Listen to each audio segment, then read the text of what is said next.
हमनी के संस्कृति, हमनी के संस्कार सदा रहे हमनी के साथ। भारत के महान ग्रंथ और काव्य सब के संपूर्ण संकलन सब्सक्राइब करें तिलक। प्रार्थना की खुशबू, साइकिल प्योर अगरबत्ती।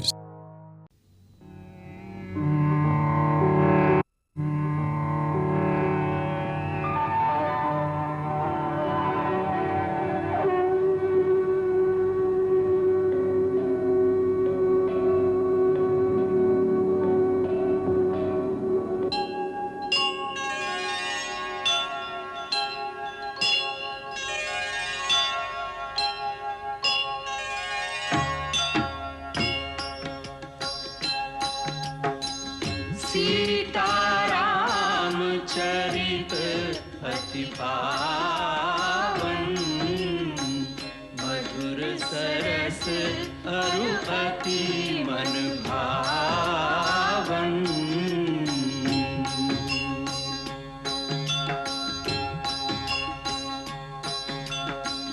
पुनि पुनि कितने हो सुने सुनाए, की प्यास बुझत न बुझाए।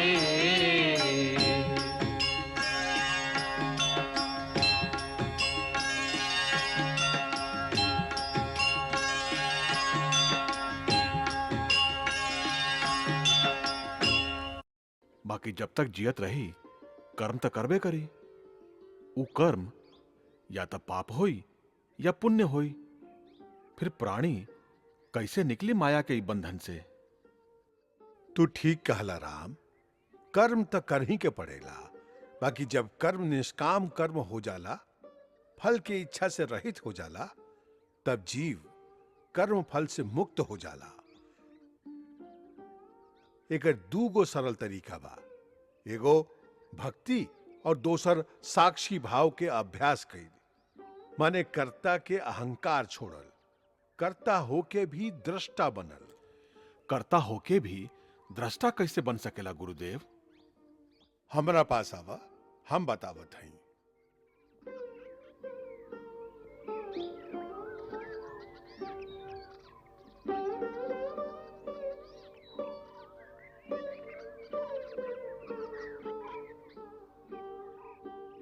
राम,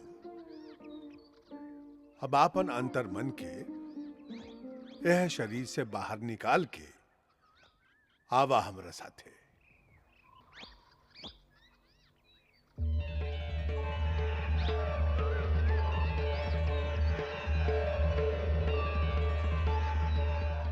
अब हिम्मत से देखा अहंकार और माया के संसार। एगो गुरु हवन वशिष्ठ, जे अपना आप के बहुत बड़ा ज्ञानी समझेलन और अपन शिष्य पर अपन विद्वता के सिक्का जमावे के कोशिश कर रहा बाड़न। बाकी ऊ तो बहुत बढ़िया काम कर रहा बाड़न। विद्या के दान तो पुण्य है। पुण्य है, बाकी पुण्य में भी एगो घमंड बा। यह अहंकार पैदा कर सकेला, जेकरा से बचे के चाहिए। यही हाल बड़का लोगन के बा। जब मनुष्य एह तरह से साक्षी भाव से आपन कर्म के देखेला, तो ओकरा में अहंकार के भावना पैदा नहीं के होला, विनम्रता आवेला। ऐसे कहल जाला, विद्या ददाति विनयम। सांच विद्या विनय प्रदान करेले। ओही विनय से जीव भक्ति पावेले, और जे भक्ति पावेले ओकरा और कुछ पाइल बाकी नहीं रह जाले। ऊ जहवा बैठेले वह तीर्थ स्थान बन जाला। जे कहेले वह शास्त्र हो जाला। राम, आज इतने। आज महाशिवरात्रि बा, भगवान के पूजा करे के बा। ओम नमः शिवाय, ओम नमः शिवाय, ओम नमः शिवाय, नमः शिवाय, नमः शिवाय।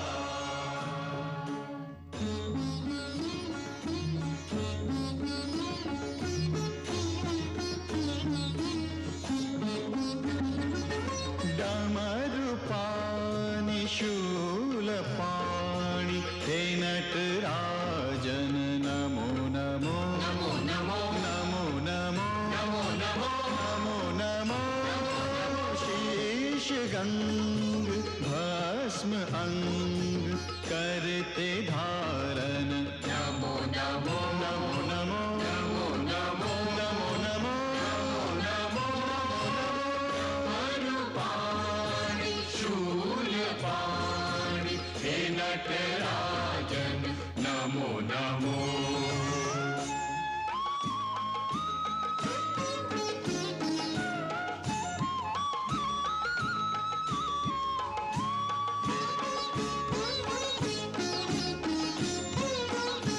तुम आदि देव अनादि हो, तुम अंतहीन अनंत हो। ओम नमः शिवाय। श्रीमंत हो भगवंत हो, हे नाथ गिरिजाकंत हो। ओम नमः शिवाय नमः शिवाय। शशि ललाट तन विराट हे त्रिलोचन नमो नमो नमो नमो नमो नमो नमो नमो नमो नमो नमरूपाणि शूलपाणि हे नटराजन नमो नमो।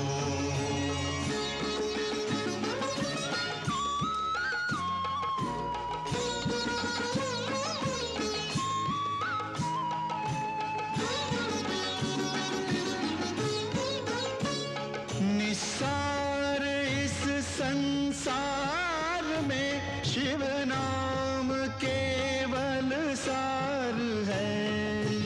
ओम नमः शिवाय। शिव शक्ति है शिव भक्ति है, शिव मुक्ति का आधार है। ओम नमः शिवाय नमः शिवाय। रोम रोम ओम ओम हे अघनाशन नमो नमो नमो नमो नमो नमो नमो नमो नमो नमो नमरूपाणि शूलपाणि हे नटराजन नमो नमो नमो नमो नमो नमो नमो नमो नमो नमरूपाणि शूलपाणि हे नटराजन नमो नमो।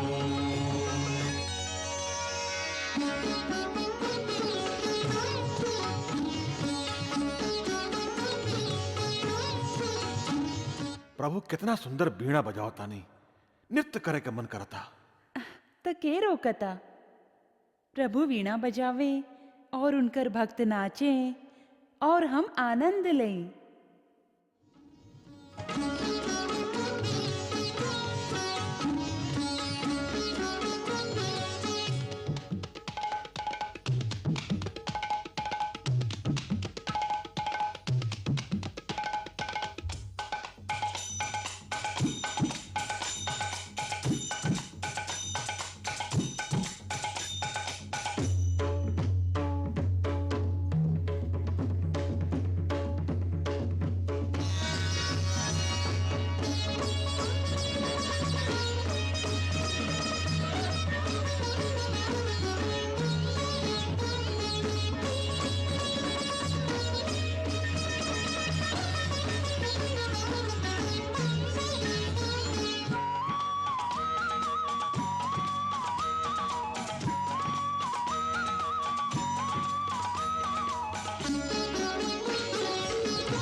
नमः शंकराय च मयस्कराय च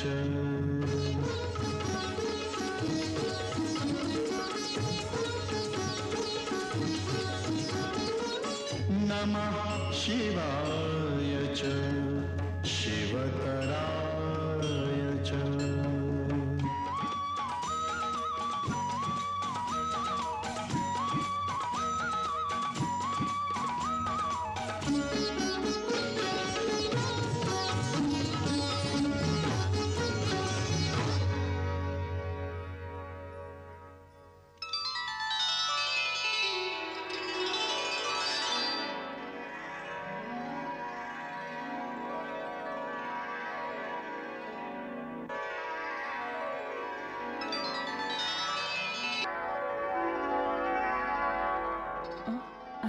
आ गई लेनाथ। हाँ, हम अपना रघुवर के दर्शन करे ली। आपके रघुबर जी भी आपके देखलन के नाही। उनकर वो जानस, बाकी हम तो जी भर के उनकर दर्शन करे ली।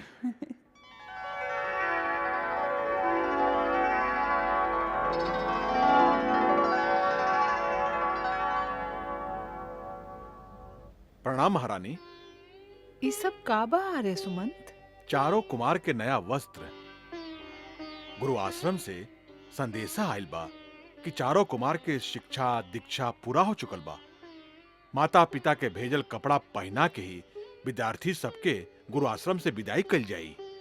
का का हमार लइका इतना बड़ा हो गइलन? महारानी, समय के संगे सब बदल जाला।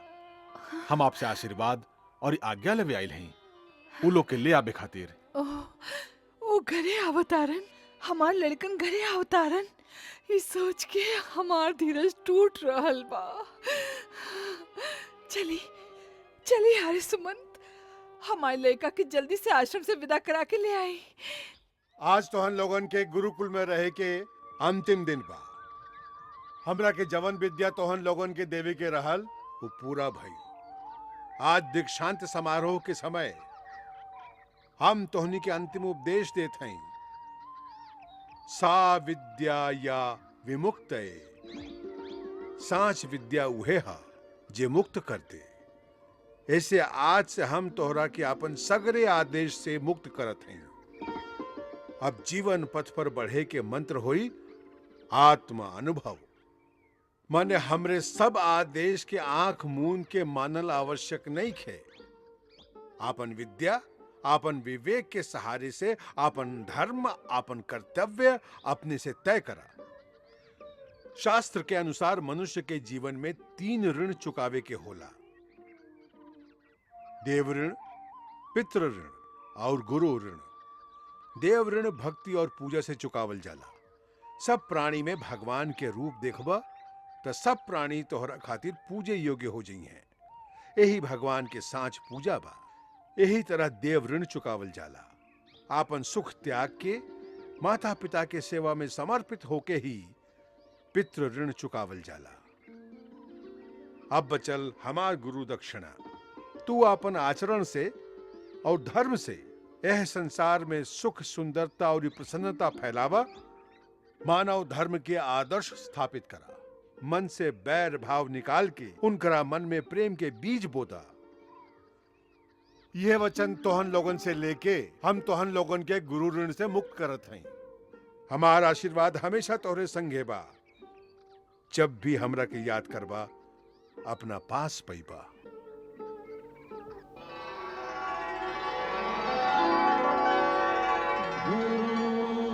ब्रह्मा गुरुर्विष्णु गुरुर्देवो महेश्वरा गुरुर्साक्षात् परब्रह्म तस्मै श्री गुरुवे नमः। तस्मै श्री गुरुवे नमः।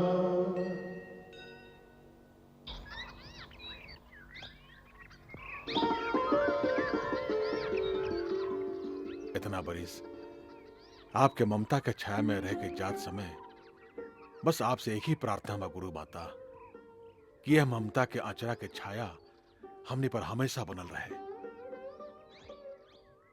जाने अनजाने यदि हमन से कोई भूल चूक भइल होखे तो हमने की क्षमा करी। तू तो कौनो भूल करिए नहीं खा सकत राम। ऐसन मोहिनी डाल के जाता रहा कि तोहरा भुलाइल मुश्किल बा। महादेवी के प्रणाम।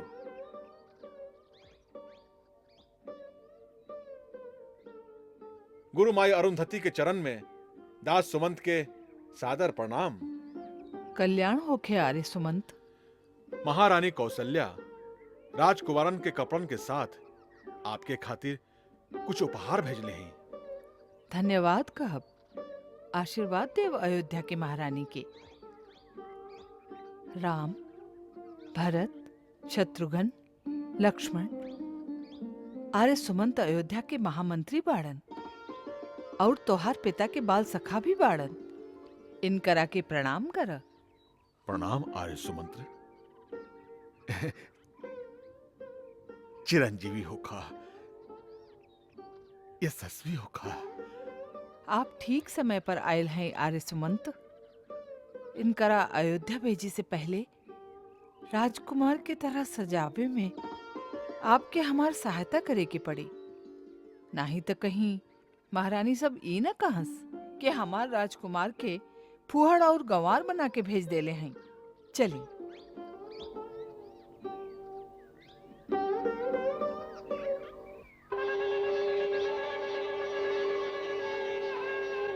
राजकुमार रामचंद्र के जय, भरत लाल के जय, लक्ष्मण लाल के जय, राजकुमार रामचंद्र के भरत लाल के, राजकुमार रामचंद्र के भरत लाल के।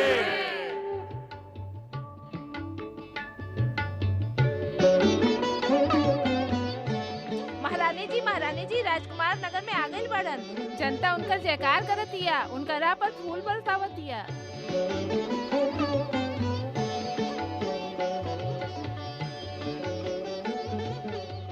हम अपन भरत लाल के देख भी आयल हैं। भीड़ में बड़ी मुश्किल से घुस के इतना बड़ा हो गल बा। सच्चो? राम कैसन दिखाला? ऊ तो भरत से भी लंबा हो गल होई। हाँ, हम तो देख भी ना कैली। हम तो अपन भरत के ही देखत रह गईली। भरत के महल में आ गईले। चारों भाई राजमहल में प्रवेश कर रहल हैं। आ गईलन। वो राजमहल में आ गईलन। नहीं, नहीं। का भइल महारानी? हम ना जाइब।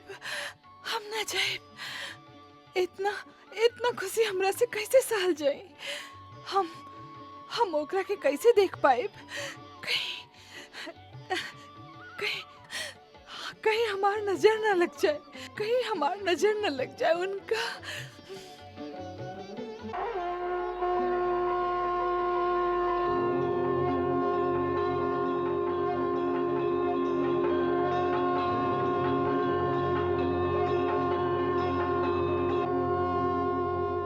दीदी, ये कैसन अन्याय बा?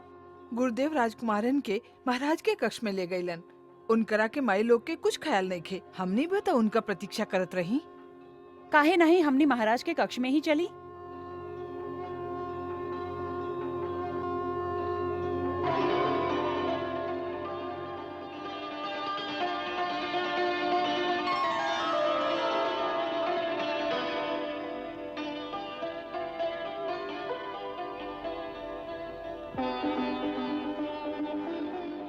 हम आपके बेटा राम अपन भाई सबके संगे अपना आपके सेवा में समर्पित करत हैं। आपकी आज्ञा के पालन कईल आजीवन हमार धर्म रही।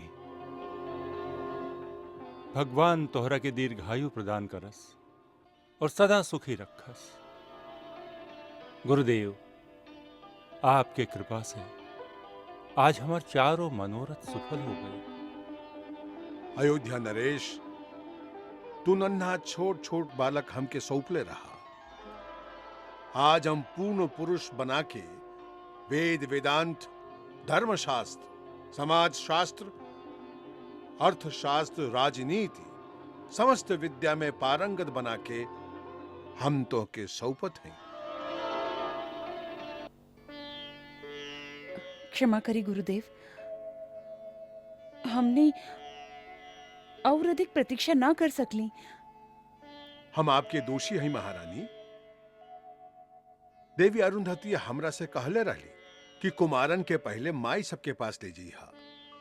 बाकी राजकीय शिष्टाचार में हम भूल गईली, हमरा क्षमा करब और आपके अमानत आपके हवाले करत हैं। ई बनवासी ई लोग से बहुत कठोर तपस्या करौलस। अब इनकरा अपना अचरा के शीतल छाया में समेट ली। राम,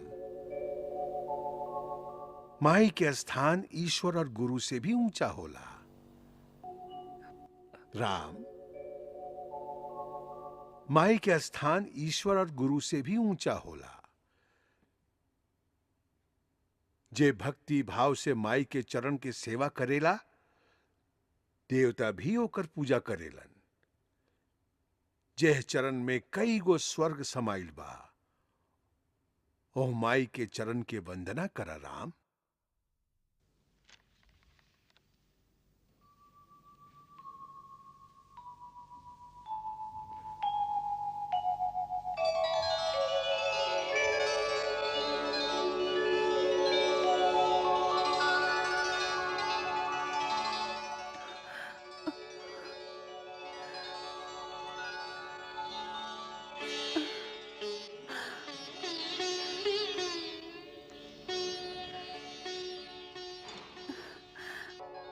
हमार राम,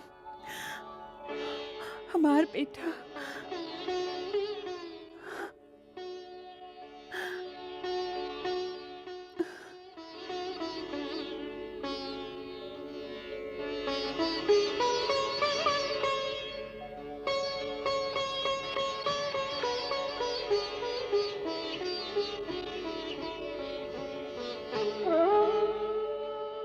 जुग जुग जिया, सदा खुश रहा।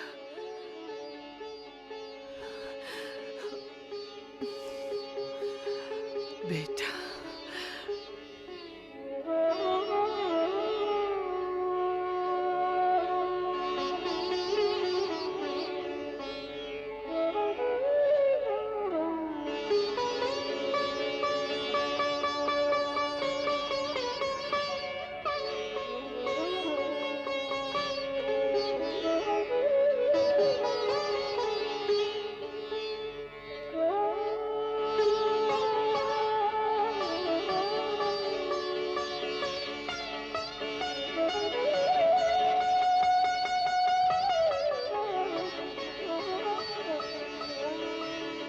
मंगल भवन अमंगल हारी, प्रभु सुदशरथ अजिर बिहारी।